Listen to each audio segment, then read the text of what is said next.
This is else if, and remember Python में वो construct नहीं होती, selection and selection और क्या कहते हैं उसको, case and case.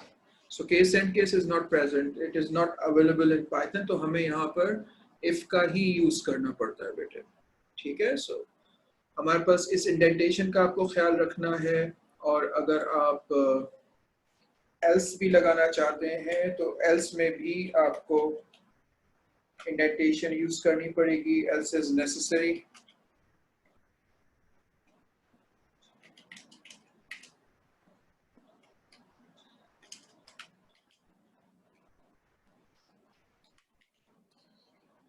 Alright, ज़हन में रखना है इस बात को.